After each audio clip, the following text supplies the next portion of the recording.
शुभम, जो बिल्कुल ही beginner investor हैं, मतलब आपके अकॉर्डिंग उन्हें कैसे स्टार्ट करना चाहिए, उन्हें पता क्या होना चाहिए?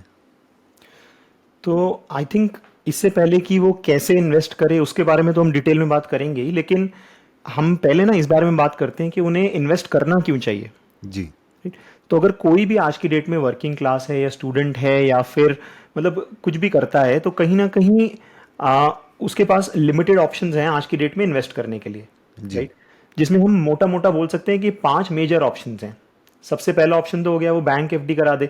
दूसरा ऑप्शन हो गया वो जो है कोई लैंड खरीद ले, यानी कि जी। रियल एस्टेट में चला जाए। तीसरा ऑप्शन हो गया गोल्ड। राइट। चौथा ऑप्शन हो गया कि वो बेसिकली किसी म्यूचुअल फंड के थ्रू मार्केट में पैसा डाले, और पांचवा हो गया कि वो डायरेक्ट इन्वेस्टिंग करे। जी। राइट। मोटा मोटा यही 5 एसेट मेजर एसेट क्लासेस हैं। तो यहाँ पर ना एक टेबल मैं आपको दिखाता हूँ जिसमें आपको ये बताया है कि डिफरेंट डिफरेंट एसेट क्लासेस ने, और ये बहुत रिसेंट आर्टिकल है, last month basically news article है लास्ट मंथ का ही। इसमें आपको ये दिख रहा होगा कि जो इंडिया का इक्विटी मार्केट है उसने पिछले 20 सालों में 16% का कैगर रिटर्न दिया है। जी। राइट। वहीं गोल्ड ने दिया है पिछले 20 सालों में 12.8% का, रियल एस्टेट ने दिया है 8.4% का, और डेट यानी कि सेविंग्स या एफडी ने दिया है 7.4% का। जी। तो इवन दो आपको परसेंटेज में बहुत ज़्यादा डिफरेंस नहीं लग रहा है 7.4 वर्सेस 16, लेकिन 20 साल में एब्सोल्यूट टर्म्स में ये ऑलमोस्ट 20x होता है इक्विटी में। और ये में सिर्फ एक, अगर आपने एज इट इज बिना दिमाग लगाए सिर्फ मार्केट में पैसा डाला होता है, यानी कि इंडेक्स में पैसा डाला होता है तो। जी। और वहीं जो एफडी है वो आपके पूरे पैसे को कर पाई 4.2x। मतलब एक जगह 1 लाख 4 लाख बन गए, दूसरी जगह 1 लाख जो है वो 20 लाख बन अप्रोक्सीमेटली 20 लाख बन गए। गए। जी। राइट। एंड ये सिर्फ इसी टाइम पीरियड में नहीं हुआ है, आप चाहे 15 साल के पीरियड में देख लीजिए, चाहे 10 साल के पीरियड में देख लीजिए, 5 साल के, हर जगह पर इक्विटी ही गोल्ड, रियल एस्टेट और डेट को बीट करती है। अब ये हो सकता है कि यूएस इक्विटी कभी ज्यादा है, कभी इंडियन इक्विटी ज्यादा है, क्योंकि यूएस मार्केट भी काफी अच्छा किया था पिछले कुछ सालों में। जी। लेकिन मोटा मोटा हमें यहां पर ये क्लियर है कि भाई जो equity as an asset class generally higher return देता है compare to other asset classes over a longer period of time. जी। राइट। अब इंपॉर्टेंट चीज ये है कि ऐसा क्यों है। राइट। ऐसा इसलिए है, आप एक इमेजिन करिए कि आपका अगर कोई बिजनेस है, ठीक है, और आप उस बिजनेस में आप लोन लेकर के पैसा डाल रहे हैं और आप उस बिजनेस को चला रहे हैं, एम्प्लॉयज को हायर कर रहे हैं, कोई प्रोडक्ट बना रहे हैं, मार्केट में बेच रहे हैं। जी। ठीक है। अब अगर मानिए एग्जाम्पल के तौर पे आपको लोन मिल रहा है 10% पे, आपने बैंक से लोन उठाया, और आपकी कमाई है लेट्स से कि सिर्फ 8% की, तो क्या आप वो धंधा कंटिन्यू करोगे? नहीं। नहीं करोगे ऑब्वियसली, क्योंकि आपका धंधे में लॉस होगा, कहीं ना कहीं आप आगे जाके थोड़े टाइम के बाद धंधे को बंद कर दोगे। जी। राइट। तो इसका मतलब ये है कि अगर कोई धंधा लॉस मेकिंग है और वो जितने पे लोन उठा रहा है उतने पैसे नहीं बना पा रहा, तो वो सस्टेन नहीं कर सकता। जी। एंड यही रीजन है जिसकी वजह से equity as an asset class debt as an asset class से ज्यादा पैसे बना के देती है। जी। और क्योंकि निफ्टी या जो भी आपका इंडेक्स है उसमें जो ऐसे बिजनेसेस हैं जो ज़्यादा अच्छा नहीं कर रहे हैं वो अपने आप बाहर होते जाते हैं, और निफ्टी 50 जो इंडिया का इंडेक्स है उसमें सिर्फ इंडिया की 50 बड़ी बड़ी कंपनीज जो हैं वो अपने आप शिफ्ट होती रहती हैं। अगर कोई कंपनी परफॉर्म नहीं कर रही तो बाहर हो जाएगी, कोई और कंपनी बहुत अच्छा परफॉर्म कर रही है तो वो अंदर आ जाएगी। तो मोटा मोटा हम सिर्फ उन कंपनीज में रहेंगे at any point of time जो अच्छा कर रही हैं, इकोनॉमी के साथ अच्छा कर रही हैं और इकोनॉमी से बेटर कर रही हैं। ठीक है शुभम, आई थिंक ये तो समझ आ गया कि जितनी भी एसेट क्लासेस हैं उसमें सबसे ज़्यादा रिटर्न जो है वो इक्विटी दे रही है, और उसमें इन्वेस्ट करना भी आसान है क्योंकि लाइक रियल इस्टेट है उसके कंपैरेटिवली वो तो बहुत ज़्यादा डिफिकल्ट है, सर्च करो तो एनर्जी जो है वो बहुत ही कम है। लेकिन अब हमें ये कैसे पता चलेगा कि किस कंपनी में एग्जैक्टली इन्वेस्ट करना है, मतलब आप कैसे इन्वेस्ट करते हो? बिल्कुल। आई थिंक किस कंपनी में इन्वेस्ट करना है उससे पहले ना हमें एक ये चीज़ समझनी पड़ेगी कि स्टॉक मार्केट चलता कैसे है। जी। राइट। अगर हमें ये वाई नहीं पता तो फिर हम व्हाट पे नहीं आ सकते। राइट। तो वाई का जो मोटा मोटा जो सिंपल सिंपल स्टोरी है वो ये है कि भाई जो भी कंपनी है या कोई भी कंट्री है या कोई भी एसेट है, right, at the end of the day अपनी अर्निंग से ही चलता है। जैसे फॉर एग्जांपल आप स्टॉक मार्केट को छोड़ दीजिए, फॉर एग्जांपल आप अगर एक लेट्स से एक होटल खरीदने जा रहे हो या आप अपना एक हॉस्टल चलाना चाहते हो, राइट, और जी। कल को आप उस हॉस्टल को सेल आउट करना चाहते हो किसी और बंदे को, तो वो कैसे डिसाइड करेगा कि उसको कितने में खरीदना है? वो सीधा सीधा ये देखेगा कि ठीक है आपका जो हॉस्टल है क्या वो क्या वो अच्छे से ऑक्यूपाइड रहता है, क्या उसमें लोग रहते हैं, क्या वो अच्छे से प्रॉफिट कमा के देता है, राइट। और वो एक साल में कितना प्रॉफिट कर देता है, और फिर वो उस हिसाब से सोचेगा कि अच्छा एक साल में इतना दे रहा है, चलो ठीक है अगले 10 साल के 15 साल के प्रॉफिट के हिसाब से मैं कुछ एक वैल्यू लगा करके उतने में वो पूरी बिल्डिंग या और पूरा हॉस्टल पूरा बिजनेस खरीद लेता हूँ, राइट। जी सिमिलरली जो पूरी की पूरी इकोनॉमी है उसमें जो इंडेक्सेस हैं, इंडिया में प्राइमरली दो मेजर इंडेक्स हैं, सेंसेक्स और निफ्टी। जी अगर किसी को इंडेक्स नहीं पता तो मोटा मोटा उसका मतलब ये होता है कि कलेक्शन एक वेटेड एवरेज लेकर एक एक काइंड ऑफ एक स्कोर बना लेते हैं, और वेटेड एवरेज लेते हैं। जैसे निफ्टी में हम 50 कंपनियां लेते हैं, तो इंडिया की टॉप 50 कंपनियां लेकर जो कि सबसे बड़ी कंपनीज हैं, और उसमें हर सेक्टर का थोड़ा थोड़ा वेट रखते हैं कि हमें आईटी भी रखना है, बैंक भी रखना है, साथ साथ हमें मैन्युफैक्चरिंग से भी रिलेटेड रखना है, कैपिटल गुड्स, ये वो सारी कैटेगरीज बना के हर एक में से थोड़ी थोड़ी कंपनीज लेते हैं जो वहाँ की लार्जेस्ट मार्केट कैप वाली कंपनी यानी सबसे बड़ी कंपनियां हैं, और उनका वेट बना के एक एक स्कोर बना लेते हैं, और वो हो जाता है निफ्टी। जी सिमिलरली सेंसेक्स भी एक सिमिलर इंडेक्स है, उसमें 30 कंपनीज लेते हैं, राइट। तो अब मैं आपको एक चार्ट दिखाता हूं जो कि ये दिखाता है कि ये जो निफ्टी है, जैसे हम बोलते हैं ना कि आज निफ्टी 20,000 हो गया, आज निफ्टी 22,000 हो गया, राइट। तो अब बहुत बार लोग ऐसे बोलते हैं कि मैं 15,000 पे भी यही कहानी सुन रहा था, 18,000 पे भी यही कहानी सुन रहा था कि अब तो ये यार 15,000 आ गया, मतलब कोविड के टाइम पे आई थिंक 7-8 हज़ार 7,500 तक चला गया था, तो अब तो 7,500 से 15,000 आ गया, अब तो बहुत ही महंगा हो गया है, राइट। यही कहानी मैंने 18,000 पे भी सुनी, यही कहानी मैंने 20,000 पे भी सुनी। अभी भी लोग यही बोल रहे हैं कि बहुत ज़्यादा महंगा हो गया है, जब 30% क्रैश आएगा हम तो तब खरीदेंगे, जी राइट। तो उन लोगों के लिए मैं एक सिंपल चार्ट दिखाना चाहता हूं जो कि है ये आपको एक चार्ट दिख रहा होगा जिसमें ये निफ्टी और उसकी जो अर्निंग्स हैं, निफ्टी की अर्निंग्स, उनको कंपेयर किया गया है। मतलब सारी कंपनीज को मिला के टॉप 50 की उसकी अर्निंग्स का एवरेज ले लिया, और ये जी। तो ये जो ब्लैक लाइन है ये जी आपकी निफ्टी दिखा रहा है, यानी कि ये जो इंडेक्स है वो 3,000 रुपए के आसपास था 2006 में, जो कि आज बढ़ बढ़ के ऑलमोस्ट अब 25,000 के आसपास हो गया है, जी राइट। और ये जो पिंक लाइन उसके नीचे नीचे साथ साथ में चल रही है, वो जो है आपकी उसकी अर्निंग्स है, अर्निंग पर शेयर। अर्निंग का मतलब आप ऐसे समझो कि अच्छा इसमें जो 50 कंपनियां हैं उन सबकी, जैसे फॉर एग्जांपल रिलायंस है, टीसीएस है, एचडीएफसी बैंक है, वो हर साल कुछ ना कुछ कमाई कर रही हैं। जी अब उसमें हमने क्या किया कि जितना उसका वेटेज है इंडेक्स में, उसी वेटेज में उसकी अर्निंग भी ले ली, और एक अर्निंग का भी पूरी पूरी निफ्टी की अर्निंग का स्कोर बना लिया, जी और वो जो स्कोर है इसे प्लॉट किया गया है। अब आप इसमें ये देखो कि पिछले 2006 से लेकर के आज 2024 तक जो निफ्टी है वो 3,000 से गया है लगभग लगभग 26,000, यानी लगभग आप 8.5 गुना बोल सकते हो, जी राइट। सिमिलरली जो पिंक लाइन है इसमें आपको दिख रहा होगा अर्निंग थी 168 रुपीज की 2006 में, जी जो कि आज है लगभग लगभग 1,065 रुपीज की। तो अप्रोक्सीमेटली ये भी 8 गुना हुई है, राइट। अब यहां पे मैं एकदम एग्जैक्ट नहीं बोल रहा हूं, लेकिन मैं अप्रोक्सीमेशन में बोल रहा हूं, लेकिन मोर और लेस कोरिलेशन ये है कि जैसे जैसे ये ब्लैक लाइन बढ़ रही है वो उसी हिसाब से बढ़ रही है जिस हिसाब से ये पिंक लाइन बढ़ रही है। जी तो इससे हमें ये सीखने को मिलता है कि लॉन्ग टर्म में, और वॉरेन बफेट साहब भी यही बोलते हैं कि लॉन्ग टर्म में जो अर्निंग होती है वही कंपनी की प्राइस को डिक्टेट करती है। तो जैसे जैसे कोई भी कंपनी की या कोई भी इकोनॉमी की अर्निंग बढ़ेगी, वैसे वैसे उसका इंडेक्स या उसका स्टॉक प्राइस बढ़ेगा। 100% कोरिलेशन देखने को मिलेगा, चाहे आप किसी भी इकोनॉमी में उठा करके देख लीजिए। इसका मतलब है कि मतलब ये जो निफ्टी में चल रहा है ये सब में होगा कि जब भी मुनाफा बढ़ेगा, अर्निंग्स बढ़ेंगी, तो उसका शेयर प्राइस भी बढ़ेगा। देखिए मोटा मोटा एक होता है प्रिंसिपल, जैसे हम केमिस्ट्री में कहते हैं ना, एक होता है बेसिक प्रिंसिपल और साथ में कुछ एक्सेप्शंस भी होते हैं, है ना।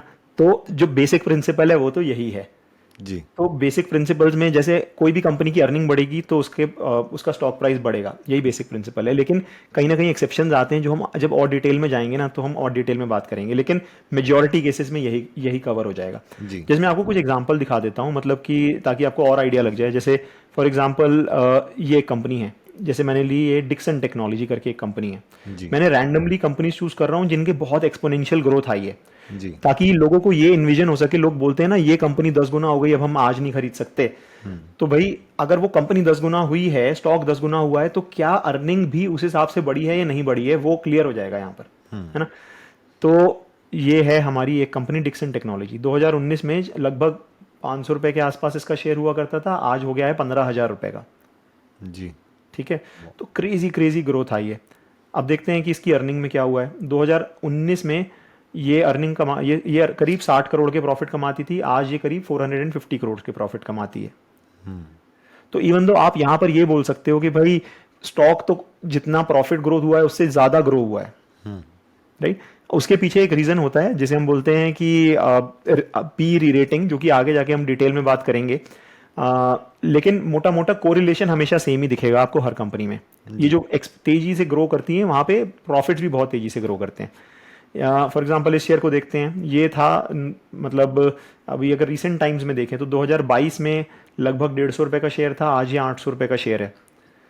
इसकी अर्निंग्स देखते हैं, 2022 में 43 करोड़ की थी, आज ये ऑलमोस्ट 200 करोड़ टच होने वाली है। तो 5 गुना लगभग प्रॉफिट हुआ है, लेकिन जो शेयर है वो भी लगभग 5 गुना हुआ है, 150 से ऑलमोस्ट 800 हो गया है, राइट।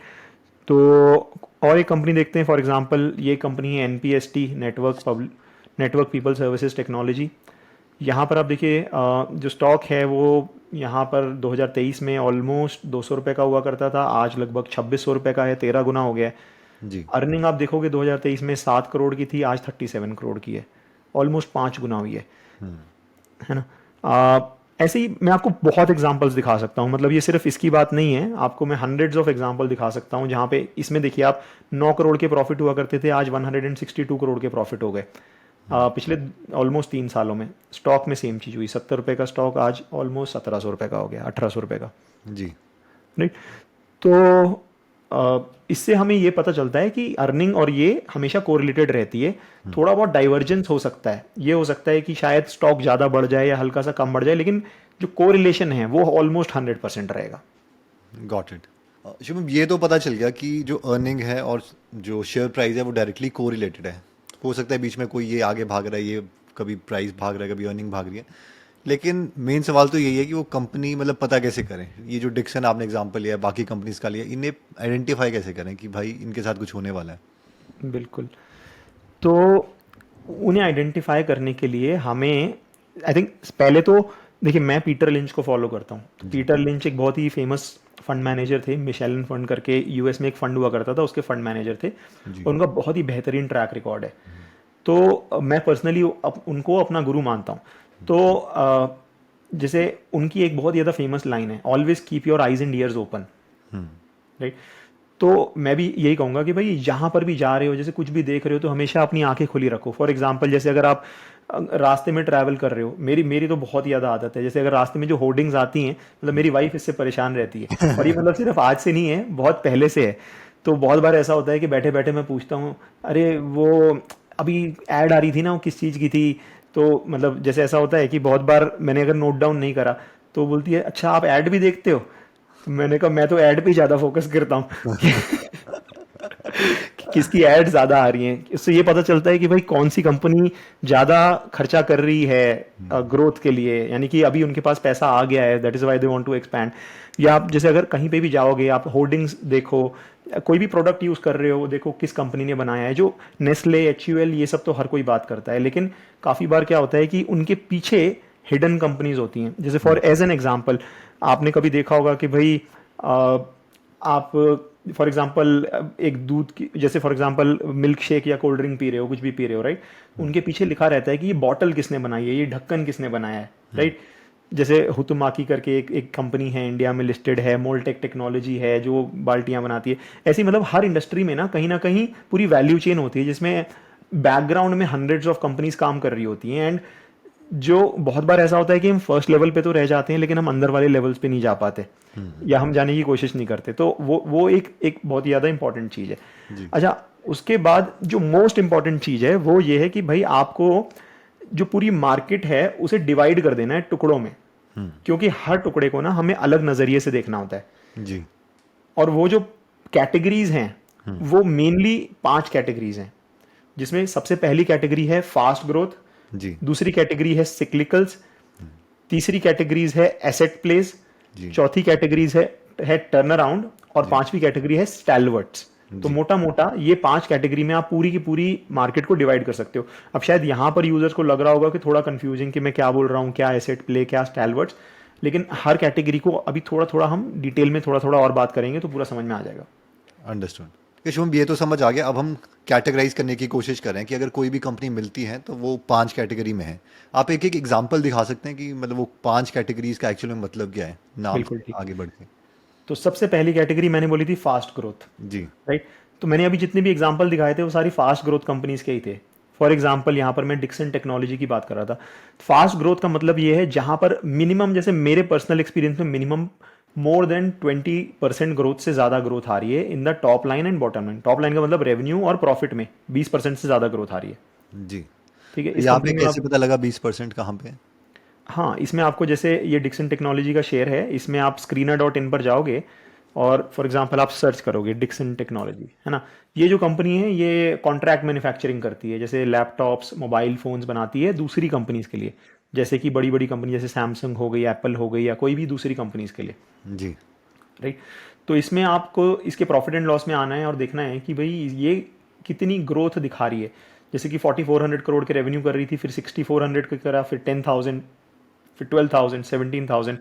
तो इनफैक्ट आप नीचे यहाँ पर देख सकते हो कि पिछले 10 सालों में इसने 32% की सेल ग्रोथ करी है, 5 सालों में 43% की, 3 सालों में 40% की, और पिछले 1 साल में 67% की। जी। सेम चीज इसमें प्रॉफिट में भी दिखा रहा है कि प्रॉफिट में कितनी कितनी ग्रोथ आ रही है। अच्छा, अब इसमें क्या हो सकता है कि प्रॉफिट में हो सकता है, काफी बार ऐसा होता है कि प्रॉफिट ग्रोथ बहुत ज्यादा फास्ट होती है लेकिन सेल ग्रोथ उतनी ज्यादा फास्ट नहीं होती। और ऐसा किसी भी धंधे में कब होगा, जब वो अपने सेल तो नहीं बढ़ा पा रहे लेकिन किसी तरीके से अपने मार्जिन बढ़ाए जा रहे हैं, राइट। तो वो मार्जिन एक्सपेंशन वाली स्टोरी ना ज्यादा लंबी खींच नहीं पाती। आप कहीं ना कहीं एक पॉइंट तक तो मार्जिन को खींच ले जाओगे, लेकिन उसके आगे जब आप मार्जिन बढ़ाने की कोशिश करोगे तो कंपटीशन आ जाएगा। तो जो लंबी सस्टेनेबल स्टोरीज होती हैं वो top line plus bottom line वाली ही होती हैं, जिसमें जी। खाली बॉटम लाइन, खाली प्रॉफिट नहीं बढ़ रहे हो, साथ में रेवेन्यू ग्रोथ भी आनी चाहिए, ठीक जी। है। तो ये हो गई फर्स्ट कंपनीज। अच्छा, यही वो कैटेगरी है इसमें सबसे ज्यादा पैसा बनता है। अगर आप सब कुछ छोड़ के इसी में ही काम करते रहोगे ना, तो आपका एक तरीके से you will be able to do much much better than Nifty और any other index, understood. Right. दूसरी कैटेगरी आती है आपकी स्टैलवर्ट्स। अच्छा, स्टैलवर्ट्स का मतलब है for example medium growth type की कंपनी, जो मेरे हिसाब से अगर वो 10 से 20% की ग्रोथ है ना, तो मैं बोलूंगा कि एक मीडियम टाइप की ग्रोथ है। 10 के नीचे है इंडिया जैसी इकोनॉमी में तो वो स्लो ग्रोथ ही मानी जाएगी, जी। ठीक है। वैसे तो 6 कैटेगरीज होती हैं, स्लो ग्रोथ भी होती है, लेकिन मैंने बताया नहीं क्योंकि स्लो ग्रोथ में अपने को कोई इंटरेस्ट ही नहीं है। कोई जी। भी कंपनी जो बिल्कुल ही स्लो ग्रोथ कर रही है 5%, 6%, इसका मतलब ये है कि जिस इंडिया में इन्फ्लेशन ही 6% से बढ़ रही है, अगर वो इन्फ्लेशन को ही बीट नहीं कर पा रही तो वो we should not even categorize, उसको तो हमें इग्नोर ही करना है, राइट। जी। तो स्टैलवर्ट्स में भी अच्छा पैसा बनता है, लेकिन स्टैलवर्ट्स में आ, ये जो बेट्स होती हैं इनमें कई बार ये जनरली अच्छी कंपनीज होती हैं, जैसे Nestle, Hindustan Unilever, Asian paints, Relaxo, ये सब जो कंपनी, क्योंकि अब इतनी बड़ी हो चुकी हैं तो अब ये 25, 30, 40% से ग्रो नहीं कर पाती हैं। लेकिन क्योंकि इनके मोटेड बिजनेसेस होते हैं, मतलब, तो ये आराम से 10-15% ग्रोथ कर ले जाती हैं साल साल दर साल, क्योंकि पूरी की पूरी इकोनॉमी इंडिया की ग्रो कर रही है और ये इकोनॉमी से थोड़ा बेटर कर पाती हैं, क्योंकि इनके पास प्राइसिंग पावर भी रहती है साथ साथ में इन्फ्लेशन को पुश करने की। जी। तो ऐसी कंपनी जो पहले फास्ट ग्रोअर थी, अब थोड़ा सा मतलब उसकी ग्रोथ परसेंटेज कम हो गई है, लेकिन यहाँ पे बिल्कुल स्टेबिलिटी ज़्यादा है, कॉम्पिटिटिव एडवांटेज है क्योंकि वो ऐसे प्रोडक्ट्स बना रही है। जी, बिल्कुल। तो जैसे अगर आप नेस्ले का एग्जांपल लेंगे तो नेस्ले जैसे अभी पिछले 10 सालों में ऑलमोस्ट 10% से ग्रो करी है। इनफैक्ट अभी तो ये काफ़ी अच्छा ग्रो कर रही है, पिछले 3 सालों से 22% की सेल ग्रोथ आ रही है, लेकिन फिर भी मोस्ट ऑफ द टाइम पिछले 5-10 सालों में ये 10 से 20% के बीच में ग्रो करी है, जी। राइट। तो इसे हम एक तरीके से स्टैलवर्ट में कैटेगराइज कर सकते हैं, मीडियम ग्रोथ कंपनीज। जी। तीसरी कैटेगरी पे आते हैं। तो तीसरी कैटेगरी जो आती है हमारी, वो आती है टर्न अराउंड। टर्न अराउंड का मतलब जैसे नाम से समझ में आ रहा है, इसका मतलब ये है कि ऐसी कंपनियां जो पिटी पिटाई कंपनियां हैं और फाइनली किसी वजह से अब उनमें वापस से जान आनी शुरू हो रही है। ये जो कंपनियां होती हैं वो जनरली ऐसी होती हैं जो बैंकरप्ट हो चुकी होती हैं और कोई ना कोई आकर के उनमें, अच्छा, इनमें जो फेटेलिटी रेट होता है वो बहुत ही ज़्यादा होता है। फेटेलिटी रेट का मतलब ये है कि वो बैंकरप्ट होने के चांसेस बहुत ही ज़्यादा होते हैं। जैसे मैं एग्जांपल के तौर पे आपको बताता हूँ, जैसे फॉर एग्जांपल आज की डेट में वोडाफोन को हम टर्न अराउंड वाली कैटेगरी में बोल सकते हैं, हालांकि वो ऐसा टर्न अराउंड है जो टर्न अराउंड कर नहीं पा रहा। काइंड ऑफ ऐसी कंपनीज जो अभी अगर मानिए कोई आकर के उसमें 50,000 करोड़ 1 लाख करोड़ इन्फ्यूज कर दे और उसे टर्न अराउंड कर दे, तब वो टर्न अराउंड कैटेगरी में आ जाएगी। अभी तो वो स्लो ग्रोथ या डिक्लाइनिंग कैटेगरी में है, जी। राइट। जैसे एक कंपनी है जो अभी टर्न अराउंड कर रही है, जैसे फॉर एग्जांपल हर कोई रिलायंस रिलायंस तो करता रहता है, लेकिन अपने वो भूल जाते हैं कि भाई अनिल धीरूभाई अंबानी के पास भी बहुत सारी कंपनियां थी जो बैंकरप्ट के होने की कगार पे थी, और कुछ कंपनीज थी जो पावर सेक्टर में थी, और अब पावर सेक्टर बहुत ही बेहतरीन कर रहा है, राइट। तो एक कंपनी है रिलायंस पावर फॉर एग्जांपल। ये जो कंपनी है अगर आप देखो पिछले, मतलब वैसे अगर देखो तो पिछले 10-20 सालों में इसने बहुत वेल्थ डिस्ट्रॉय करी है। 72 रुपए का शेयर ऑलमोस्ट 1 रुपए पे आ गया था, लेकिन अभी पिछले इनफैक्ट अभी रिसेंटली पिछले 1-2 सालों में ये 18 रुपए का शेयर ऑलमोस्ट 43 रुपीज का हो गया है। जी। और उसका प्राइमरी रीजन ये है कि अगर आप इसके लेटेस्ट अनाउंसमेंट्स में जाओगे ना, तो ये सेटलमेंट कर रहे हैं, क्योंकि इनके पास एसेट्स तो अच्छे खासे थे जी। अब, लेकिन बैंक लोन की वजह से कंपनी डूबने की कगार पे आ गई। अब क्योंकि इंडस्ट्री टर्न अराउंड कर गई, तो अब जो है बैंक इनको बोल रहे हैं कि चल ठीक है यार, 100 नहीं मुझे 30 रुपए दे और मैं तेरा लोन माफ करता हूँ। मोटा मोटा यही होता है, राइट। इन सभी कंपनीज में ऐसा ही होता है, और बदले में वो कुछ ना कुछ अपना एसेट दे देगा, जिसे वो एसेट को ऑक्शन कर देंगे या बेच देंगे एंड अपने पैसे कमा लेंगे। जी। अब इन टर्न अराउंड में आपको ये देखना होता है कि क्या एसेट इतने अच्छे खासे हैं कि भाई बेचने के बावजूद भी बचे बचे रह जाएंगे और ये कंपनी सरवाइव कर जाएगी और फिर आगे जाके थ्राइव करेगी। तो जब ये सेटलमेंट्स होने शुरू हो जाते हैं बैंक्स के साथ, तब इनका टाइम आना शुरू होता है। एक कंपनी और रिसेंट टाइम्स में बताता हूँ, पीसी ज्वेलर्स, आपने नाम सुना होगा, ज्वेलरी बहुत वाली बहुत कंपनी, फेमस है। बहुत फेमस है। लेकिन शायद जब ये पिछले 5-6 साल पहले जब सारी ज्वेलरी, जब ये अपना नीरव मोदी भागा था और ये सब हुआ था, तो बैंक्स ने इनको लोन देना बंद कर दिया था ज्वेलरी कंपनीज को। अभी तो ज्वेलरी की बहुत ही अच्छी वो चल रही है, आपने देखा होगा, चाहे सेनको गोल्ड हो, चाहे कल्याण ज्वेलर्स हो, चाहे टाइटन हो, सबकी 25-30% की ग्रोथ आ रही है। जी। तो वो सब तो फास्ट ग्रोथ में आ गई, चाहे सेनको गोल्ड हो गया, टाइटन हो गया, या कल्याण ज्वेलर्स हो गया। लेकिन PC jeweller is not a fast growth company. वो ऐसी कंपनी है जो बैंकरप्ट होने की कगार पे थी, और अब जो है फाइनली अब पिछले 6-8 महीने से उसका बैंक सेटलमेंट होना शुरू हो गया है, जी। एंड वो अब टर्न अराउंड कैटेगरी में आ गई है। तो पीसी ज्वेलर अगर आप देखोगे, आज भी देखिए, आज भी 5% अपर सर्किट पे। सो अभी 3 गुना हो गई पिछले 3 महीने में, जुलाई से अभी अक्टूबर में ऑलमोस्ट 50 रुपए का शेयर 170 रुपए का हो गया। नेक्स्ट कैटेगरी पे आते हैं, और ये पर्सनली मुझे बहुत इंटरेस्ट करती है, ये है सिक्लिकल कैटेगरी। जी। सिक्लिकल कैटेगरी का मतलब ये होता है कि बहुत बार ऐसा होता है, ये कमोडिटी कंपनीज होती हैं जिनके पास कोई ब्रांड नहीं होता। ब्रांड इन द सेंस ऐसा नहीं होता जैसे कि ये अपने मार्जिन और प्राइस डिक्टेट कर सकें। जैसे as an example steel companies, अगर जी। आपको स्टील खरीदना है तो बहुत सारी कंपनियां हैं, चाहे टाटा स्टील हो, चाहे सेल हो, चाहे जेएसडब्ल्यू हो, या और भी डिफरेंट डिफरेंट कंपनीज हैं जो स्टील बना रही हैं। जी। अब अगर फॉर एग्जांपल मैं एक ऑटो कंपनी हूँ, मैं कार बनाता हूँ, और मुझे स्टील खरीदना है, तो क्या मेरी कोई प्रेफरेंस है कि मुझे टाटा स्टील से ही खरीदना है? नहीं। नहीं, क्योंकि स्टील की क्वालिटी एक फिक्स है, मुझे फर्क नहीं पड़ता, चाहे जेएसडब्ल्यू जो मुझे सस्ता देगा मैं उससे खरीद लूंगा, जी। राइट। तो इसका मतलब ये है कि जो प्राइस है वो एक कमोडिटी की प्राइस जो सेलर है वो डिसाइड नहीं कर पाता, वो डिमांड और सप्लाई से डिसाइड होती है। जी। तो अगर बहुत ज़्यादा गाड़ियाँ बिक रही हैं, बहुत ज़्यादा इंफ्रास्ट्रक्चर बन रहा है, बहुत ज़्यादा ब्रिजेस बन रही हैं, रोड्स बन रही हैं, बहुत ज़्यादा बिल्डिंग्स बन रही हैं, तो सरिये की डिमांड है, स्टील की डिमांड है, एंड कहीं ना कहीं सप्लाई कम रह गई और डिमांड बहुत ही ज़्यादा हो गई, तो स्टील की प्राइसेस बहुत ज़्यादा तेज़ी से बढ़ जाएंगी। जी। वर्सेस अगर इसका उल्टा हो गया कि भाई बहुत ज़्यादा प्रॉफिट कमाने लग गई ये स्टील कंपनीज है, और कहीं ना कहीं रिलायंस ने बोला कि यार मुझे भी स्टील प्लांट लगाना है, सब लोग, ये लोग बहुत पैसा बना रहे हैं, और उन्होंने भी जो है अपने 5,000 करोड़ डाल के एक और स्टील प्लांट लगा दिया, राइट। तो उसकी वजह से ओवर सप्लाई हो जाएगी, एंड देन कहीं ना कहीं डिमांड उतनी कांस्टेंट है और सप्लाई ज़्यादा हो गई, डिमांड कम हो गई, प्राइसेस क्रैश कर जाएंगी, क्योंकि अल्टीमेटली सबको अपने प्लांट तो चलाने ही है, जी। राइट। तो ये होती हैं सिक्लिकल कंपनीज। अब इनमें हमें ये देखना होता है, डिमांड सप्लाई की साइकिल देखनी होती है। मोटा मोटा अगर कंपनीज बहुत ज़्यादा बैंकरप्ट हो रही हैं, बहुत ज़्यादा एक तरीके से बुरी साइकिल चल रही है, पिट रही हैं कंपनियां, बिल्कुल प्रॉफिट ही नहीं कमा पा रही, तो कहीं ना कहीं आगे जाकर ऐसा स्टेज आएगा जब एक इक्विलिब्रियम आएगा डिमांड और सप्लाई में, क्योंकि सप्लाई धीरे धीरे धीरे धीरे कम होती जा रही है जैसे जैसे कंपनियां बैंकरप्ट होती जा रही हैं, एंड देन फिर एक नई साइकिल स्टार्ट होती है, राइट। तो इन साइक्लिकल कंपनी में जब एक अच्छी साइकिल होती है, तो हम एक पॉजिटिव साइकिल में ये पूरे के पूरे जो कंपनीज हैं वो 4-4, 5-5 गुना हो जाती हैं, और जब खराब साइकिल होती है तो ये 70-80%, कभी कभी 90-90% भी गिर जाती हैं।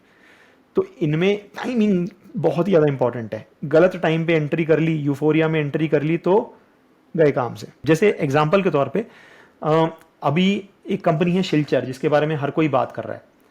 आपको ये दिख रहा होगा अभी ये ऑलमोस्ट 100 रुपए का शेयर जो हुआ करता था ऑलमोस्ट 5-6 हज़ार का हो गया। ये मैं एक एक्सेप्शनल एग्जांपल ले रहा हूँ, इसमें आपको शायद इसकी पास्ट साइकिल्स दिख भी नहीं रही होंगी। आपको लग रहा होगा कि पहले एकदम फ्लैट चार्ट था और अचानक से इतना ज़्यादा तेजी से बढ़ गया, लेकिन ये एक सिक्लिकल कंपनी है। तो यहाँ पर आपको दिखाता हूँ कि इसने पास्ट में कैसे बिहेव करा है। तो फॉर एग्जाम्पल ये जो आपको साइनोसाइडल वेव्स दिख रही है ना, तो ये जब पिछली खराब साइकिल आई थी 2018 से लेकर के ऑलमोस्ट 2013 तक, सॉरी 2008 से 2013 तक, ये 5 साल की बैड साइकिल थी। ये 85% का क्रैश था। जी। ठीक है। उसके बाद आप देखिए 2017 से लेकर के 2020 की जो खराब साइकिल थी उसमें इवन दो हमें उस चार्ट में भले ही नहीं दिख रहा था, लेकिन this was again an 85% crash. लेकिन जब ये पॉजिटिव साइकिल आती है तो यहाँ पर 2014 से लेकर के ऑलमोस्ट ये 11 गुना हो गया, 12 गुना हो गया। 2014 3 साल में 12 गुना हो गया। सिमिलरली अभी ट्रांसफॉर्मर्स की, ये ट्रांसफॉर्मर बनाती है ऑब्वियसली, क्योंकि इस बार जो साइकिल आई है वो बहुत बहुत ज़्यादा, ये मैं एक्सेप्शनल केस बता रहा हूँ, इसमें हमेशा ऐसा नहीं होता है कि 100 गुना हो गया, 170 गुना हो गया। एक और लेकिन एग्जांपल आई थिंक ले लेते हैं। हाँ, कोई और एग्जांपल, जैसे पेपर एक कमोडिटी है। पेपर जो है आपको पता है, जैसे पेपर कहाँ यूज़ होता है, एजुकेशनल उसमें यूज़ होता है या न्यूज़पेपर्स में यूज़ होता है। तो इसमें हम देखते हैं कि जैसे खराब साइकिल थी तो ये ऑलमोस्ट 70-80% टूटा था। वहीं यहाँ पर जब अच्छी साइकिल आई तो ये 2009 में और 2000 ऑलमोस्ट 3.7x हो गया था, 3.8x ये हुआ पिछले 2 सालों में अप्रॉक्सीमेटली। एंड सिमिलरली आप बाकी साइकिल देख सकते हो, यहाँ पर ये टूटा 65%। फिर उसके बाद जब अच्छी पॉजिटिव साइकिल आई तो 13 से लेकर के ऑलमोस्ट 18 तक, 5 सालों में ये 6 गुना हो गया। तो सिमिलरली इसी तरीके से पॉजिटिव और नेगेटिव साइकिल्स आती रहती हैं। और लेकिन इसमें आपको मेजरली ट्रैक ये करना होता है डिमांड कैसी चल रही है, सप्लाई कैसी कर रही है। वो आपको सारे सेक्टर से पता चलेगा कि भाई 10 कंपनियां हुआ करती थी एक सेक्टर में, ये 2 कंपनियां बैंकरप्ट हो गई, ये 2 कंपनियां नहीं आ गई, डिमांड कितना है, पूरी कैपेसिटी कितनी है, पूरे इंडिया का डिमांड कितना है, वो ट्रैक करके कि इक्विलिब्रियम आ रहा है या नहीं, वो ट्रैक करना पड़ता है। Got it. हाँ जी, लास्ट है एसेट प्ले। एसेट प्ले में इंडिया में बहुत सारे एग्जांपल आपको मिल जाएंगे जहां पर ऐसे कंपनीज हैं जो बिजनेस, एसेट प्ले का मतलब ये होता है कि एसेट रिच कंपनी, यानी कि उनके पास कोई पुरानी जमीन पड़ी है, कोई फैक्ट्री पड़ी है या कोई एफडी पड़ी है, कहीं किसी स्टॉक में बहुत बड़ा इन्वेस्टमेंट है, राइट। बिजनेस से ज़्यादा बड़ा एसेट हो जाता है। तो ऐसी कंपनीज में जनरली इंडिया में होल्डिंग कंपनीज बोला जाता है। होल्डिंग कंपनीज ऐसी कंपनियां होती हैं जो जिनके पास बहुत ज़्यादा इन्वेस्टमेंट्स हो। एग्जाम्पल के तौर पे जैसे कल्याणी ग्रुप की अ, अपनी इन्वेस्टमेंट फर्म है, फॉर एग्जांपल कल्याणी इन्वेस्टमेंट। अब इनके अगर आप एसेट्स देखोगे और मार्केट कैप देखोगे तो इनके अगर आप सेल्स देखोगे तो बहुत ही कम दिखेंगे कि सिर्फ 50-60 करोड़ का रेवेन्यू कमा रही है, ये क्यों और 2,900 करोड़ के ऐसे मतलब मार्केट कैप पे ट्रेड कर रही है। लेकिन इन रियलिटी जब आप इनकी जो पूरी स्टोरी छुपी होती है वो बैलेंस शीट में छुपी होती है। जब आप इनके इन्वेस्टमेंट में देखोगे तो इनके पास 8,500 करोड़ की इन्वेस्टमेंट्स हैं, राइट। तो 8,500, एंड इनफैक्ट इंडिया में ना 70-80% का होल्डिंग कंपनी डिस्काउंट चला करता है। इसका मतलब ये है कि जितनी रियल इन्वेस्टमेंट होती है उतनी वैल्यू नहीं दी जाती कंपनी को। तो 8,000 करोड़ की इन्वेस्टमेंट होने के बावजूद इसको सिर्फ 3,000 करोड़ की मार्केट वैल्यू देता है मार्केट। अब जो नए इन्वेस्टर्स होते हैं वो बहुत बार सोचते हैं कि बहुत ज़्यादा सस्ता मिल रहा है और इसमें घुस जाते हैं, लेकिन आपको ये भी देखना होता है कि मार्केट का बिहेवियर क्या है। और market generally in asset place को इंडिया में वैल्यू नहीं देता जब तक एसेट अनलॉक नहीं होता। एसेट अनलॉकिंग का मतलब ये है कि वो अपनी इन्वेस्टमेंट्स बेच करके वो डिविडेंड नहीं देते या डिविडेंड या शेयर होल्डर्स में बांटते नहीं है। आई थिंक जो स्टार्टिंग के इन्वेस्टर हैं, बिगनर्स, वो बुक पढ़ लेते हैं इंटेलिजेंट इन्वेस्टर वगैरह, और बेंजामिन आई थिंक इसी में ज़्यादा फोकस करते हैं कि हाँ भाई ऐसी कोई कंपनी जिसको बेच दिया जाए तो उसकी पूरी मार्केट कैप से भी ज़्यादा है, तो वो यहाँ पे नहीं चलता।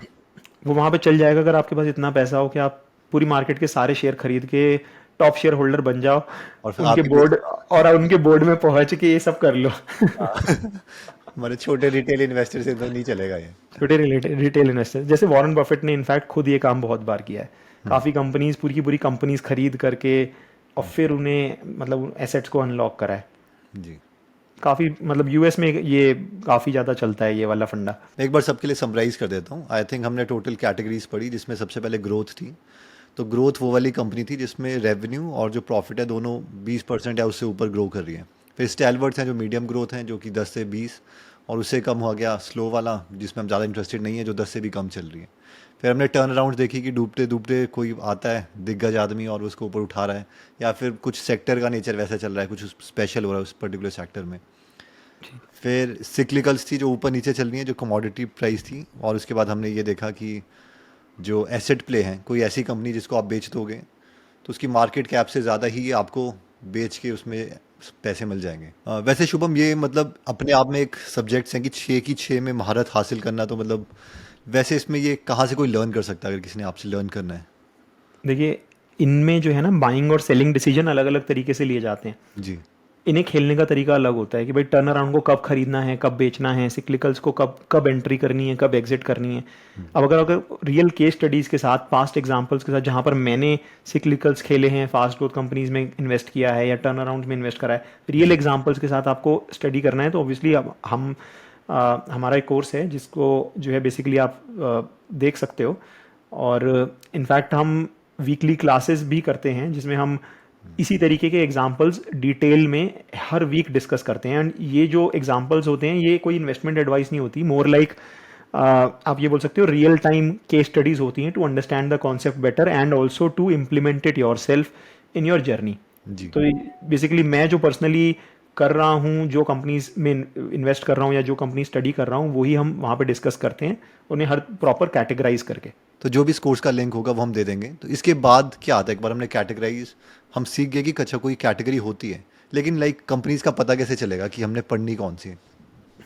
ये बहुत अच्छा क्वेश्चन पूछा आपने, क्योंकि अगर कोई भी नया इन्वेस्टर है उसे मेजर प्रॉब्लम ये नहीं आएगी कि कैसे इन्वेस्ट करेंगे, वो तो एक बार को वो सीख भी जाएगा, लेकिन मेजर प्रॉब्लम ये आएगी कि इंडिया में 5,000 से ज़्यादा कंपनीज हैं। अब वो किस कंपनी से शुरू करेगा, कहाँ पे ढूंढना शुरू करेगा, और अगर वो एक एक करके सारी कंपनियां पढ़ना शुरू हो गया तो उसे 5 साल लग जाएंगे, या जी। हो सकता है उससे भी ज़्यादा टाइम लग जाए। तो फोकस्ड कैसे करना है, तो देखिए ये मेरे लिए जो पर्सनली वर्क करा है और वो है नेटवर्क, वो मोस्ट इम्पॉर्टेंट है। क्योंकि जब बहुत सारे लोग ऐसी कंपनी, बहुत सारे लोग डिफरेंट डिफरेंट इंडस्ट्रीज़ में काम कर रहे हैं, बहुत सारे लोग हैं जो फुल टाइम इन्वेस्टर्स हैं, बहुत सारे लोग हैं जो कहीं ना कहीं किसी एक इंडस्ट्री में महारत हासिल कर चुके हैं, तो वो हमारे से बहुत ज़्यादा जानते हैं उस पर्टिकुलर चीज़ के बारे में। जी। एंड ओवर टाइम मैंने अपना एक नेटवर्क बनाया है बहुत सारे लोगों का जो कि फुल टाइम ये काम करते हैं, जी। राइट। एंड मेरी उनसे काफ़ी फ्रीक्वेंटली बात होती रहती है कि भाई कहाँ पर आपको क्या ग्रोथ दिख रही है, कौन सी कंपनी क्या गाइडेंस दे रही है, राइट। तो मैं बोलूँगा कि ऑलमोस्ट 70-80% अपॉर्चुनिटीज़ तो नेटवर्क से ही आती हैं। जी। उसके अलावा और भी बहुत सारे पैटर्न्स होते हैं, जैसे कि क्या प्रमोटर बाइंग कर रहा है अपनी कंपनी में, क्या वो वारंट्स इशू कर रहा है अपने नाम पे। अगर किसी को नहीं पता, वारंट भी similar to promoter buying only, just that उसे पूरे पैसे नहीं देने पड़ते। जी। क्या कोई बड़े इन्वेस्टर्स, फेमस इन्वेस्टर्स जिनको हम जानते हैं, क्या वो इन्वेस्ट कर रहे हैं या नहीं कर रहे किसी कंपनी में, जी। या फिर क्या गवर्नमेंट की पॉलिसीज आ रही हैं, क्या गवर्नमेंट ने कोई रूल चेंज, जैसे एग्जांपल के तौर पे अभी आई मीन ऑलमोस्ट 1.5 साल हो गया, गवर्नमेंट रूल लेकर आई है कि भाई हम जो सिंगल यूज प्लास्टिक है उस पर बैन लगाना चाहते हैं। अब ये हर किसी को पता है, राइट। जी। लेकिन एक बहुत बड़ा रेगुलेशन है जो 2025 से लाइव होने वाला है। उसमें गवर्नमेंट ने बोला है कि भाई हम 30% जो पेप्सी की बॉटल्स हैं या कोका कोला की बॉटल्स हैं जो भी वर्जिन प्लास्टिक यूज करते हैं, उसमें 30% प्लास्टिक रिसाइकल्ड यूज करना है नेक्स्ट ईयर से। जी। और वो 30% अगले 3-4 सालों में 80% तक जाता है, ठीक है। अब ये एक बहुत ही ज़्यादा बेसिक सी न्यूज़ है, लेकिन जब तक आप अपने वो आईज एंड ईयर्स ओपन नहीं रखोगे तो वो चीज़ आपको नहीं चमकेगी।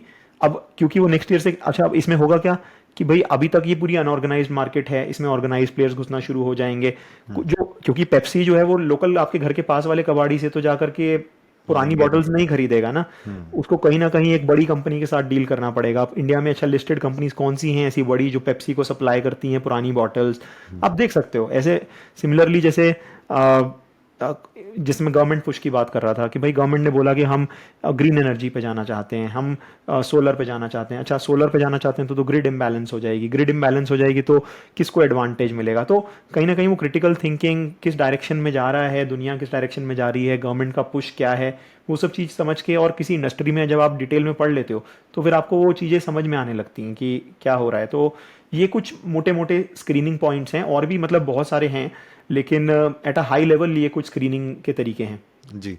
आई थिंक जो बिगनर्स हैं, एक तो फर्स्ट जैसे नेटवर्क का कि आप एक एरिया में थे, आपका सॉफ्टवेयर का बैकग्राउंड है, तो आप इस इंडस्ट्री को ज़्यादा समझते हो, तो वो वाले आप अपने फ्रेंड्स को बता दोगे।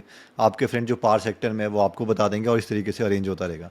जो हाँ, बाकी दो हैं, आई थिंक वो एक बार दिखा देते हैं। जैसे लेट्स से कि स्क्रीनर में कि कोई प्रमोटर अपने ही बाय कर रहा है, वो कैसे स्क्रीन कर सकते हैं, और जो कोई बड़ा इन्वेस्टर बाय कर रहे हैं, at least screening is not buying step, it is कि वहाँ से आप पढ़ना शुरू करोगे, वो लीड है। जैसे एज एन एग्जांपल आपको ये पता लगाना है कि कौन सी कंपनीज है जिसमें प्रमोटर्स अपना स्टेक बाय कर रहे हैं। तो मैंने यहाँ पे क्या किया कि मैं ये स्क्रीनर पे गया, एक स्क्रीन लिखने की कोशिश करी, मैंने बोला क्रिएट अ न्यू स्क्रीन, और इसमें प्रमोटर होल्डिंग या change in promoter holding greater than 1% या ग्रेटर देन 0.5%, यानी उसने अपना प्रमोटर ने अपनी कंपनी को खरीदा मोर देन 0.5%। जी। तो 152 कंपनीज आ गई जिसमें एक्चुअली में प्रमोटर ने बाइंग करी है। लेकिन ये भी बहुत ज़्यादा है, क्या हम 150 कंपनियां पढ़ सकते हैं? तो इसमें मैंने कुछ और फिल्टर्स ऐड कर दिए कि नहीं, मुझे बहुत छोटी कंपनी पे नहीं जाना, मार्केट कैप जिसका 500 करोड़ से ज़्यादा हो, सिर्फ वही वाली कंपनीज दिखाओ। ठीक है, तो 64 कंपनीज रह गई। जी। इसमें मैं शायद एक आधा फिल्टर और डाल दूंगा कि भाई बहुत ज़्यादा कर्जे में डूबी हुई कंपनी है, वो मुझे नहीं चाहिए, तो debt to equity should be less than 1। तो 45 कंपनीज रह गई। अब इसमें मैं और फिल्टर डाउन कर सकता हूँ कि कौन सी कंपनीज हैं, किस सेक्टर को मैं ऑलरेडी समझता हूँ, तो शायद मैं उस कंपनी में और ज़्यादा नैरो डाउन कर दूंगा और ज़्यादा डिटेल में पढ़ सकता हूँ। तो ये that could be one starting point. जी। जी। सिमिलरली एक मैं ये वेबसाइट यूज़ करता हूँ जो कि है trendline.com। इसमें एक एक चीज़ आती है, ये सुपरस्टार इन्वेस्टर ऊपर आता है सुपरस्टार के नाम से। जी। जैसे ऑल सुपरस्टार इन्वेस्टर्स में गए, जैसे फॉर एग्जांपल जैसे राकेश झुनझुनवाला, खैर अब तो वो नहीं रहे, लेकिन उनकी फैमिली, आकाश भंसाली, सुनील सिंघानिया, ये सब बड़े बड़े नाम हैं, मधुसूदन केला। दीज आर ऑल पीपल जो कि इस फील्ड में पिछले 25 30 40 साल से हैं। डॉली खन्ना। तो जैसे किसी भी इन्वेस्टर का अगर आपको देखना है वो लोग क्या खरीद रहे हैं, तो आप सीधा सीधा इस पे जाओगे, तो इस क्वार्टर में उन्होंने ये कंपनीज हैं जो इन्होंने खरीदी, और ये कंपनीज हैं जो इन्होंने बेची। तो ये यहाँ पे हमें दिख जाता है, एंड इनफैक्ट हर कंपनी की पूरी होल्डिंग ही दिख जाती है कि भाई जो ये ग्रीन है इसका मतलब ये है कि ऐड हुआ है, और जो रेड है मतलब उसमें सब्ट्रैक्ट हुआ है, और पास्ट से लेकर अब तक ये इनकी होल्डिंग उस कंपनी में कैसी रही है और कितना एलोकेशन है वो भी दिखाता है। तो अगर बहुत ही ज़्यादा छोटा एलोकेशन है compare to their overall portfolio तो इग्नोर करो। अदरवाइज मतलब अगर बड़ी होल्डिंग है तो, और उसके साइज़ के हिसाब से, और अगर आपको, अच्छा इसका मतलब ये नहीं है कि सीधा बस इन्होंने कुछ खरीदा आपने जाके खरीद लिया। ये स्क्रीनिंग टेक्निक है, इसका मतलब आप खुद जा करके अब उसे पढ़ोगे और समझोगे कि क्या हो रहा है उस कंपनी में, ये क्यों खरीद रहे हैं या क्यों बेच रहे हैं, क्या कंपनी के फंडामेंटल्स ख़राब हो रहे हैं, क्या इंप्रूव हो रहे हैं। इस तरीके से आप स्क्रीन कर सकते हो कंपनीज को। तो आई थिंक अभी तक हमने देख लिया कि स्क्रीन कैसे करना है, स्क्रीन के बाद कैटेगराइज कैसे करना है, और हम ये सारी चीज़ कर ही क्यों रहे हैं, क्योंकि जो रिवॉर्ड है यहाँ पे इन्वेस्टिंग में बहुत ज़्यादा है as compare to any other asset class. ठीक है शुभम, स्क्रीनिंग करने के बाद लेट से कंपनी को हमने पढ़ना स्टार्ट किया, तो उसके बाद उसकी वैल्यू कैसे करेंगे कि इस टाइम पर वो जो उसका शेयर प्राइस है वो ठीक भी है कि नहीं, बहुत ही महंगा तो नहीं हो गया। तो इसमें भी मैं वही बोलूँगा कि भाई एक होता है रूल और फिर आते हैं थोड़े थोड़े एक्सेप्शंस। जी। तो मैं सिर्फ रूल कवर करूँगा क्योंकि एक्सेप्शंस काफ़ी सारे होते हैं, और मैं एक्सेप्शंस कवर करने लग गया तो बहुत घंटे की वीडियो बन जाएगी। जी। तो रूल देखिए, जो बेसिक फंडामेंटल जो ज़्यादातर लोग, मेजॉरिटी लोग यूज़ करते हैं, वो होता है प्राइस टू अर्निंग रेशियो, या जिसे पीई रेशियो बोला जाता है। पहले कॉन्सेप्ट समझ लेते हैं, फिर थोड़े से एग्जांपल्स देख लेंगे। तो पी रेशियो समझने के लिए ना हमें ऐसे समझना चाहिए कि जैसे मानो कोई एक ठेले वाला है, ठीक है, वो सब्जी का ठेला लगाता है जैसे, ठीक जी। है। At the end of the day जो मतलब पूरे साल में रोज रोज लगाता है, और पूरे साल में जो वो कमाई करता है, एज एन एग्जाम्पल वो 1 लाख रुपए की कर लेता है, जी। ठीक है। जी। अब वो 1 लाख रुपए की कमाई कर रहा है, अब वो लेट्स से कि उसे पैसे की ज़रूरत है, वो बोलता है कि भाई ठीक है मेरा ठेला ले लो, और तुम इस जगह पे और जगह भी ले लो, और यहाँ पे तुम अपना ठेला लगा लो। तो आप उस ठेले के लिए आप कितने पैसे देना पसंद करोगे? 1 लाख, 10 लाख, या 1 करोड़? ग्रोथ पे भी डिपेंड करता है। नहीं, ग्रोथ फिक्स है क्योंकि उस एरिया में उतने ही लोग रहते हैं, उतने ही लोग रोज आते हैं, 1 ही लाख रुपए कमाता है वो साल में, हर साल। मतलब मैं एक सिंप्लीफाइड एग्जांपल ले रहा हूँ। आई थिंक सबसे पहले लॉजिकल तो ये रहता है कि कितने साल तक, मतलब मैं जो अपना पैसा दूंगा कितने साल में वो रिकवर होगा। अगर एक बिल्कुल। लाख देता हूँ तो 1 साल रुकना पड़ेगा। तो हम्म। अगर वहाँ पे कोई कंस्ट्रक्शन नहीं हो रही, ऐसा ना हो कि मैं अभी लूँ और 2 साल बाद वो ठेला ही बंद हो जाए, वहाँ पे रोड बन जाए, तो एक वो भी फैक्टर रहेगा कि मैं कितने साल में वो रिकवर करूँगा। तो आई थिंक वो थिंकिंग प्रोसेस होगा। बिल्कुल। तो वही होता है प्राइस टू अर्निंग रेशियो। जी। तो इसका मतलब ये है कि वो एक साल में जितना कमा रहा है आप उसका कितना गुना देना चाहोगे पूरा ठेला खरीदने के लिए। जी। तो अगर आप 1 लाख रुपए का ही ठेला खरीद रहे हो तो इसका मतलब ये है कि उसकी एक साल की कमाई दे के आप पूरा पूरा ठेला खरीद रहे हो। जी। अगर आप 10 लाख रुपए दे के खरीदना चाहते हो तो आप उसके 10 साल की कमाई दे रहे हो पूरा हम्म। ठेला खरीदने के लिए। और अगर आप 1 करोड़ दे रहे हो तो आप पिछले अगले 100 साल की कमाई दे रहे हो। हम्म। ठीक है। तो ऑब्वियस सी बात है कि 100 साल तक तो आप नहीं दोगे, क्योंकि वो 100 साल तक ठेला लगाना पड़ेगा, तब सामान बिकेगा नहीं बिकेगा, लंबा जितना लंबा जाओगे रिस्क ज़्यादा है, क्या हो गया क्या नहीं होगा किसी को नहीं पता, राइट। जी। तो 1 लाख में वो आपको देगा नहीं, वो बोलेगा भाई एक साल में ही इतना कमा के दे देता हूँ मैं तुझे, पूरा ठेला इतने में दे दूँ, एक साल में ही हो जाएगा उतनी कमाई, तो why should I even sell. तो शायद वो बोलेगा कि नहीं 8 से 10 लाख में दूंगा, हम्म। निगोशिएट करके शायद 8 लाख में दे दे आपको। तो जी। अगर वो 8 लाख में पूरा ठेला देता है तो इसका मतलब ये है कि वो अगले 8 साल की कमाई मांग रहा है, तो इसका मतलब जो प्राइस टू अर्निंग रेशियो है वो हो गया 8। जी। यानी कितने साल की कमाई दे रहा हूं to get the entire asset. जी। सेम चीज चलती है कंपनीज में। तो जी। आप पूरी कंपनी का जो प्रॉफिट है उसको कितने का मल्टीपल दे रहे हो, यानी कितने गुना उसके पैसे दे रहे हो to buy the full company. जी। ठीक है। और वो जो फुल कंपनी की वैल्यू होती है वो होती है market cap of the company. जैसे एग्जांपल ले लेते हैं थोड़ा और अच्छे से समझने के लिए, जैसे एग्जांपल के तौर पे एशियन पेंट। जी। ठीक है। एशियन पेंट की जो मार्केट वैल्यू है वो 2,95,000 करोड़ है, और जो उसका पी है यानी प्राइस टू अर्निंग रेशियो जो हम बात कर रहे थे वो है 58.3 टाइम्स का। जी। अब ये 58.3 कैसे आया, देखिए बहुत ही सिंपल है। आपको क्या करना है, आपको इसकी अर्निंग पे जाना है, आपको देखना है ये एक साल में कमा रहे हैं लगभग 5,170 करोड़ के प्रॉफिट। हम्म। अब ये 5,170 करोड़ के प्रॉफिट को पूरी कंपनी की वैल्यू दे रहे हैं 2,95,000 करोड़। तो अगर आप ये 2,95,000 करोड़ को 5,100 जितना भी प्रॉफिट था उससे डिवाइड करोगे तो आंसर आएगा 58.3। जी। यानी कि आप एक साल के प्रॉफिट का 58 टाइम्स दे रहे हो पूरी कंपनी खरीदने के लिए, सिंपल, गॉट इट। राइट। अब इसमें आप बोलोगे भाई शेयर प्राइस कैसे निकलता है, वो फ्लक्चुएट क्यों करता है। वो इसीलिए फ्लक्चुएट करता है क्योंकि आपके जो नंबर ऑफ शेयर्स हैं जब आप पूरी कंपनी की वैल्यू को उससे डिवाइड कर देते हो तो आ जाता है एक शेयर का प्राइस। जी।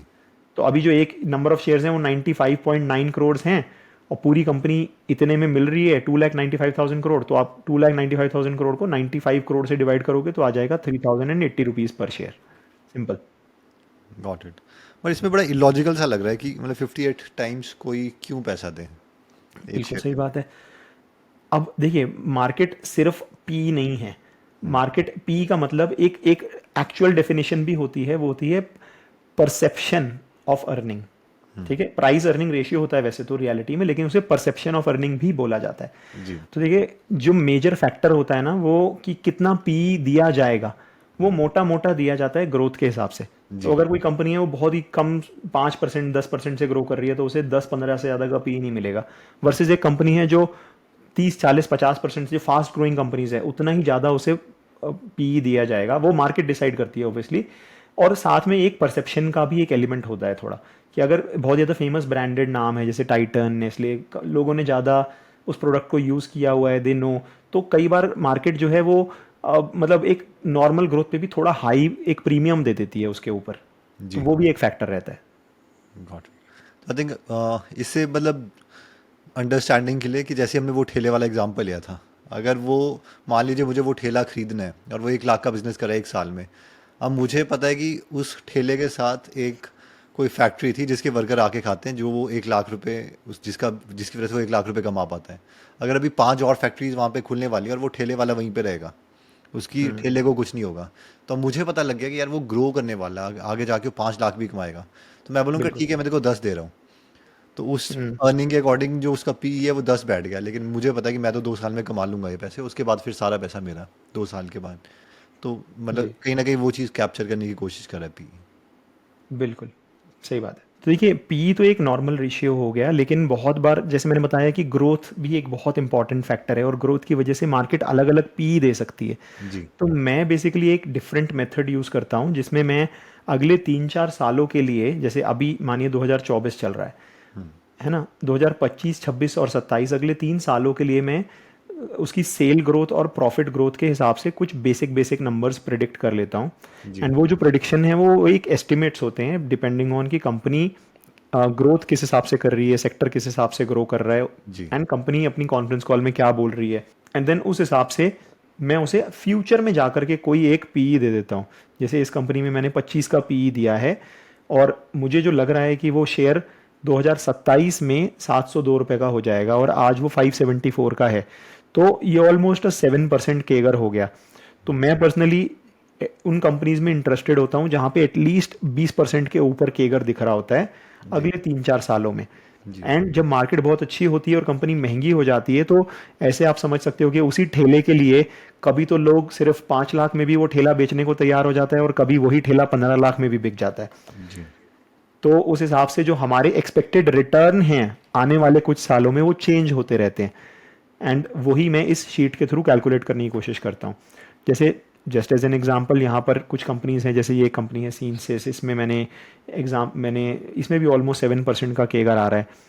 यहाँ पर एक कंपनी है, इसमें -1% का केगर दिखा रहा है। वो इसलिए दिखा रहा है क्योंकि जो मेरे प्रिडिक्शन के हिसाब से, मेरे ग्रोथ रेट्स के हिसाब से 2026 में भाव होना चाहिए था वो भाव आज ही आ गया, और इस वजह से मुझे ऐसा लगता है कि अब रिस्क रिवॉर्ड उतना फेवरेबल नहीं है। सिमिलरली यहाँ पर भी मुझे नेगेटिव केगर दिखा रहा है अगले कुछ सालों में। तो ये बेसिकली मेरा तरीका रहता है। लेकिन अब इसके बारे में मैंने और डिटेल में अपने कोर्स में डेफिनेटली बात करी है, और कि कैसे बनाई जाती है, क्या क्या डेटा पॉइंट्स हमें कंसिडर करने होते हैं। जी इसके अलावा भी डिफरेंट सेक्टर्स में हमें स्लाइटली डिफरेंट मेट्रिक देखना पड़ता है। हमेशा पी रेशियो हर सेक्टर में वैलिड नहीं होता। जैसे एज एन एग्जांपल बैंक्स में वैलिड नहीं होता, क्योंकि बैंक्स में जो एक रेशियो होता है प्राइस टू बुक रेशियो, जी उसके हिसाब से हमें वैल्यू करना होता है। जैसे एग्जांपल के तौर पे अगर मैं आज HDFC बैंक को देखूं तो यहाँ पर मैं इसका price to book ratio plot कर सकता हूँ। तो आपको ये दिख रहा होगा कि ये सस्ता है या महंगा। ये इसका स्टॉक का प्राइस नहीं है, इसके वैल्यूएशन मल्टीपल फ्लक्चुएट कर रहा है, जी जो कि पहले कभी 4-5 टाइम्स भी हुआ करता था, आज ऑलमोस्ट 2.8 टाइम्स है। तो कोई भी बैंक, NBFCs या फाइनेंशियल कंपनी रहती है तो उसमें हम प्राइस टू बुक के हिसाब से वैल्यू करते हैं, एंड वो वैल्यूएशन मल्टीपल वापस ग्रोथ एंड परसेप्शन के हिसाब से आता है। सिमिलरली अगर कोई सीमेंट कंपनी है, फॉर एग्जांपल अल्ट्राटेक सीमेंट की अगर मैं बात करूं, तो उसमें हमें ईवी एबिटा लगाना पड़ता है। ईवी एबिटा मतलब एंटरप्राइज वैल्यू टू एबिटा। देखिए यहाँ पर मैं ज़्यादा कंफ्यूज नहीं करूंगा लोगों को और उतना ज़्यादा डिटेल में अंदर नहीं घुसूंगा, जी लेकिन ये जो रेशियोज होते हैं ना, ये स्टैंडर्ड रेशियोज हैं, इसमें कुछ मैं नया नहीं अपने मन से नहीं बना रहा हूँ। ऐसा होता है ना, जैसे अगर आप किसी कंपनी में काम करते हैं तो आपकी उस सेक्टर के हिसाब से कोई एक पर्टिकुलर टर्मिनोलॉजी हो जाती है कि भाई हमारे हमारे हम तो ये यूज़ करते हैं, जी हमारे यहाँ तो ये फॉलो किया जाता है, एंड उसके पीछे कुछ ना कुछ रीजनिंग भी होती है। ऐसा नहीं है कि वो रैंडमली हो। जैसे अगर आप एक होटल के मालिक हैं तो उस होटल की परफॉर्मेंस आप देखोगे कि ऑक्यूपेंसी रेट्स है, यानी कि उसका होटल क्या आधा ही 50% ऑक्यूपाइड है कि 70% ऑक्यूपाइड है कि 80% ऑक्यूपाइड है। ऑब्वियसली हर रोज अलग अलग लेवल ऑफ ऑक्यूपेंसी है, लेकिन आप पूरे ऑन साल में एवरेज देखोगे कि एवरेज मोटा मोटा कितना है। तो जी होटल इंडस्ट्री का जो जो की वैल्यूएशन मेट्रिक है वो ऑक्यूपेंसी रेट के हिसाब से डिसाइड होगा, जी है ना। सिमिलरली वो हर सेक्टर का थोड़ा थोड़ा अलग है। जो हमारा जो क्लासेस रहती हैं उसमें पूरे डिटेल में एक एक सेक्टर के हिसाब से बात करते हैं, जी बट यहाँ पर उतना टाइम नहीं है कि मैं एक एक चीज़ पूरा डिटेल में घुस पाऊँ। ठीक है शुभम, आई थिंक मैं स्टार्टिंग से एक बार सबके लिए समराइज कर देता हूँ। तो सबसे पहले हमने ये देखा था कि हम इन्वेस्ट कर ही क्यों रहे हैं, क्योंकि जो इसमें रिवॉर्ड है वो बहुत ही ज़्यादा है as compare to any other asset class. Second हमने देखा था कि उसको हम ये मतलब काम कैसे करते हैं। बेसिकली जनरल केसेस में जो अर्निंग है और जो प्राइस है शेयर का प्राइस वो ही रिलेटेड होता है, तो हम ज़्यादा फोकस अर्निंग पे करते हैं। ऑब्वियसली कुछ एक्सेप्शंस हैं। उसके बाद फिर हमने डिवाइड कर दिया था उसको 5 कैटेगरीज में, और फिर फाइनली हमने देखा कि उसकी हम स्क्रीनिंग कैसे करेंगे, जिसमें हमने काफ़ी मेथड्स देखे कि हम उसको जो स्क्रीनर है उसमें जाके वो स्क्रीन्स कैसे लिख सकते हैं और जो बड़े इन्वेस्टर हैं वो कैसे खरीद सकते हैं। और फाइनली अभी हमने देखा कि उसकी वैल्यूएशन कैसे कर सकते हैं। तो हर कैटेगरी की अलग अलग वैल्यूएशन है जो कि हमने डिस्कस किया हुआ है। और बिल्कुल। फाइनली आई थिंक जो मेंबरशिप है, अगर कोई किसी ने देखना है तो वो मेंबरशिप भी देख सकता है कि उसमें अगर उसको वैल्यू मिल रही है कि जो भी आप स्टडी कर रहे हो तो एटलीस्ट वो that can become your network, क्योंकि वो जो नेटवर्क है शुभम का, वो जो स्टडी करें एटलीस्ट वहाँ से आप इनिशियली स्टार्ट कर सकते हैं एज अ बिगनर। जी। अच्छा, इससे पहले मैं कंक्लूड करूं, मैं थोड़ी सी चीज़ें और बात करना चाहता हूं बहुत जी ब्रीफली। जी एक चीज़ और होती है जो मैंने अभी तक बात नहीं करी है, और वो होती है स्पेशल सिचुएशन इन्वेस्टिंग। जी हाँ, उसके बारे में मैं बस 1 मिनट आपका लूँगा। Special situation investing normal investing से एक अलग क्लास है। जैसे एग्जांपल के तौर पे जैसे रेमंड लाइफस्टाइल, ये कंपनी है जो मैं अभी रिसेंटली स्टडी कर रहा हूँ, आज भी ऑलमोस्ट 11% ऊपर है। जी। तो ये जो कंपनी, ये एक डीमर्जर का केस स्टडी है, क्योंकि ये जो कंपनी है ये, इसके दो टुकड़े हुए थे। रेमंड, आप सब लोगों ने नाम सुना होगा, जो कि रेमंड जो कपड़ा बनाती है, लेकिन इन रियलिटी इसके और भी बहुत सारे बिजनेसेस हैं। इनका एक डिफेंस बिजनेस भी है, इनका एक रियल एस्टेट बिजनेस भी है, एंड देन उनका लाइफस्टाइल बिजनेस तो था ही, जिसमें आपका रेमंड का कपड़ा हो गया, रेमंड की सूटिंग शर्टिंग हो आई गई। थिंक हमने ये कम्युनिटी मेंबर्स के लिए भी डिस्कस किया था ये वाला। बिल्कुल बिल्कुल, ये वही कंपनी है। जी। तो बेसिकली इसमें क्या होता है कि मोटा मोटा जैसे डीमर्जर एक स्पेशल सिचुएशन है। इसमें जब एक कंपनी मल्टीपल कंपनी में टूटती है, मानिए एक टोटल कंपनी 100 है और वो टूटी 50 और 50 में, तो इन रियलिटी 50-50 होना चाहिए, लेकिन ऐसा होता नहीं है। कई बार ऐसा होता है कि वो जो जब 100 दो टुकड़ों में टूटता है, वो 50 और 80 हो जाता है, या 50 और 100 ही हो जाता है। बहुत बार तो ऐसा होता है। तो आप बोलोगे भाई ये तो लॉजिकल ही नहीं है, ये तो मैं क्या बोल रहा हूँ, अगर 100 को तोड़ेंगे तो 50 और 50 ही तो हुआ। लेकिन प्रैक्टिकली बहुत बार ऐसा होता है कि आपको कोई एक कंपनी बहुत ज़्यादा पसंद है, लेकिन आप उसमें इन्वेस्ट नहीं करते, क्योंकि उसके अंदर आधा बिजनेस ऐसा है जो आपको बिल्कुल पसंद नहीं है। वो कोई कोई कमोडिटी बिजनेस है। जी। लेकिन जब अब वो अलग अलग टूट गए दोनों बिजनेस, तो अब वो जो 50 वाला बिजनेस था उसको तो आपने 50 की वैल्यू दी, लेकिन जो दूसरा 50 वाला बिजनेस था उसे अब आप 80 की वैल्यू दे रहे हो, क्योंकि it was a good quality business. It was a, जो परसेप्शन था उस, जैसे रेमंड के केस में जो परसेप्शन है उनके कपड़े वाले बिजनेस के लिए, वो एक बहुत डिफरेंट परसेप्शन है। जो परसेप्शन है उनके रियल एस्टेट बिजनेस के लिए, वो एक अलग परसेप्शन है ना। तो सिमिलरली बहुत बार ऐसा भी होता है कि भाई अगर एक लॉस मेकिंग कंपनी है, अगर एक टोटल प्रॉफिट मेकिंग कंपनी है, लेकिन उसके अंदर एक लॉस मेकिंग कंपोनेंट को तोड़ करके अलग कर दिया जाए, जी। तो जो बचा हुआ प्रॉफिट वाला कंपोनेंट होता है, अचानक से ना उन्हें बहुत बड़े प्रॉफिट दिखने लगते हैं। जैसे सिंपल तौर पे अगर 100 रुपए के प्रॉफिट कमा रही है, लेकिन अंदर से 200 थे, ठीक है, 200 का मतलब ऐसा कि पूरी कंपनी 200 कमा रही थी, लेकिन उसमें आधा कंपोनेंट ऐसा था जो -100 कर रहा था, लॉस। जिसकी वजह से पूरे टोटल लेवल पे 100 ही दिख रहा था। ठीक है, लेकिन अगर अब मैं उसे 200 एंड -100 की दो कंपनियां बना दूं, ठीक है, तो जो 200 वाली कंपनी है उसको शायद अब पूरी वैल्यू अगर मैं देखूं तो उसे पूरी जो पहले जो कंपनी थी जो 100 की अर्निंग कर रही थी, उससे भी ज्यादा वैल्यू सिर्फ इस 200 वाले टुकड़े को मिल जाएगी, जी। है ना। डिटेल में नहीं जाऊंगा यहाँ पर, लेकिन सिर्फ एक कॉन्सेप्ट बता रहा हूँ। तो ऐसे डिमर्जर्स होते हैं, सिमिलरली बायबैक्स होते हैं। रिसेंट अभी हमने एक बायबैक कवर करा था matrimony.com का। उसमें आई थिंक जो मेरी कैलकुलेशन थी उसके हिसाब से आई थिंक प्राइस जो था वो स्टॉक का आई थिंक ऑलमोस्ट 750 रुपए का था, और जो बायबैक हो रहा था वो 1000 रुपए के ऊपर हो रहा था, जी। है ना। तो जो आर्बिट्राज आ रहा था कहीं ना कहीं कि भाई इसे खरीद करके वापस बायबैक में पार्टिसिपेट कर लो और 1-2 महीने में कुछ पैसे बना लो, राइट। तो ये कुछ ऐसी आर्बिट्राज अपॉर्चुनिटीज होती हैं बायबैक्स की। काफ़ी बार मर्जर्स होते हैं, जब मल्टीपल कंपनीज मर्ज हो जाती हैं। काफ़ी बार ऐसा होता है टेक ओवर्स हो जाते हैं, मतलब फोर्सफुल टेक ओवर्स हो जाते हैं। इस तरीके की सिचुएशन होती है। ये मार्केट एग्नोस्टिक होती हैं, मार्केट से कोई लेना देना नहीं होता इनका। जी। तो ये होती है स्पेशल सिचुएशन। हम इसके बारे में भी डिटेल में बात करते हैं वहाँ पर। जी। एंड ऑल्सो हम बात करते हैं टेक्नो फंडा इन्वेस्टिंग की।